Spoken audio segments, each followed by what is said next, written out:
Hello student, हम पढ़ते हैं क्लास 7 संस्कृत से चैप्टर 16 परम कारुणिकः महात्मा बुद्ध। इसके पहले हमने कहा, अगले पैराग्राफ देखते हैं। महात्मना बुद्धस्य नेत्राभ्याम अश्रुरि पतन्ति स्म। महात्मा बुद्ध के नेत्राभ्याम दोनों नेत्रों से अश्रुरि आंसू पतन्ति स्म गिरने लगे। सह बालान अवदत्, वह बालकों से अवदत् बोले। कौन बोला? महात्मा।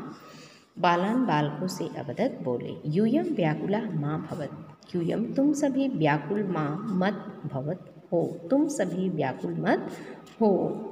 न अस्ति लेपस्य कपि आवश्यकता, क अपि आवश्यकता। न अस्ति लेपस, नहीं है लेपस्य लेप की कोई भी आवश्यकता। कहते हैं महात्मन की लेप की कोई भी आवश्यकता नहीं है। गच्छत क्रीडत च, गच्छत जाओ, क्रीडत च और क्रीडत अर्थात खेल। पुनः देखते हैं कि महात्मा बुद्ध के दोनों नेत्रों से आंसू गिरने लगते हैं और वह बालकों से अवदत् बोले, यूयम व्याकुला माँ भव, तुम सभी व्याकुल मत हो। नास्ति लेपस से काफ़ी आवश्यकता, नहीं आवश्यकता है किसी भी प्रकार की लेप की। गच्छत जाओ और खेलो। रुदंतम महात्मनाम दृष्ट्वा बालः पुनः अवदत्, रोता हुआ महात्मनाम दृष्ट्वा, या रुदंत मतलब रोते हुए, महात्मा को दृष्ट्वा देख करके बाला सभी बालक पुनः अवदन बोले। रोते हुए महात्मा को देख करके सभी बालक फिर से अवदन बोले। अतीव कष्टम अनुभवती, अत्यधिक कष्ट का अनुभव हो रहा है। भगवान आपको बहुत कष्ट का अनुभव हो रहा है।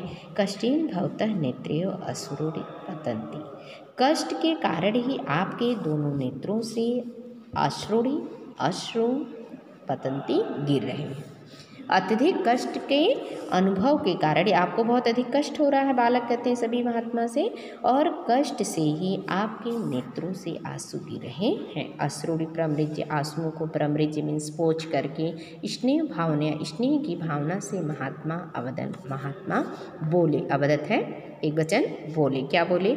कष्टम तो अनुभवामि अहम, कष्ट का अनुभव तो हो रहा है मुझे, मैं कष्ट का अनुभव तो कर रहा हूँ, किंतु न युष्माकम पाषाण प्रहारेण, किंतु तुम सभी के, अस्माकम तुम सभी के पत्थर के प्रहार से नहीं, अपितु बल्कि अहम चिंत्यामि, मैं सोच रहा हूँ, यत् कि युष्माकम पाषाण प्रहारेण वृक्ष फलानि, कि तुम सभी के पत्थर के प्रहार करने से वृक्ष ने तुम्हें क्या दिए? फलानि, फल को ऐच्छ दिए, वृक्षों ने तुम्हें फल दिया।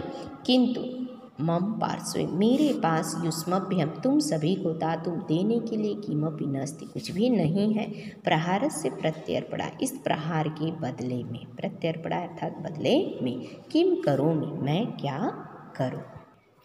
पुनः एक बार देख लेते हैं अर्थ यहाँ पर कि सभी बालक जब महात्मा को देखते हैं कि उनके नेत्रों से अश्रु गिर रहे हैं, तो कहते हैं सभी कि आपको कष्ट हो रहा है, कष्ट के कारण ही आपके नेत्रों से आंसू गिर रहे हैं। तो आंसू को पोंछते हुए, अश्रु प्रमृज्य आंसुओं को पोंछते हुए स्नेह भावना से महात्मा अवदत बोले, कष्टम तो अनुभव, कष्ट तो हो रहा है, मैं कष्ट तो अनुभव कर रहा हूँ, किंतु मैं तुम सभी के पत्थर के प्रहार से नहीं, अपितु मैं यह इस बात के लिए चिंतित हूँ, यत् मीन्स कि तुम सभी के पत्थर के प्रहार से वृक्ष ने तुम्हें क्या दिया? फल दिए, वृक्षों ने तुम्हें फल ऐच्छत् मीन्स दिए, किंतु मेरे पास तुम सभी को देने के लिए कुछ भी नहीं है। प्रहार से प्रत्यर्पणा, इस जो है प्रहार के बदले में, इसके तुम लोगों के द्वारा पत्थर मारे जाने पर कहें कि इस प्रहार के बदले में मेरे पास तुम लोगों को देने के लिए कुछ नहीं है। किम करूँ, क्या करूँ। महात्मनः इदम उत्तरम श्रुत्वा, महात्मा के इस उत्तर को सुन करके दुखित मन से ते बालका, वे सभी बालक तस्मात् स्थानात् अगच्छन्, उस स्थान से चले गए। महात्मनः औदार्य भावना से विस्मितासन, महात्मा के उदारता की भावना से वो विस्मित हो गए, आश्चर्यचकित हो गए। कि दृश्य भवन्ति, कैसी होती है परोपकारिणानां भावना, कैसी होती है परोपकारियों की भावना। इति ऐसा चिंतयन्ति स्म ते बालका, ऐसा वे सभी बालक सोचने लगे। क्या सोचने लगे?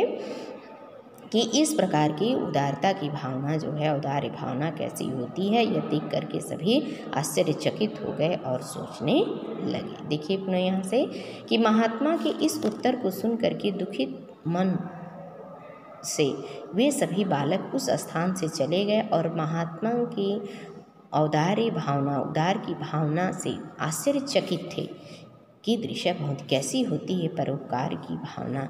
ऐसा इस विषय पर चिंतन करने लगे वे सभी बालक अपने मन में सोचने लगे कि किस प्रकार की होती है यह परोपकार की भावना। ठीक है, तो ये कंप्लीट हो गया। यहाँ पे देखिए मौखिक प्रश्न है, इसका कराया ही गया है।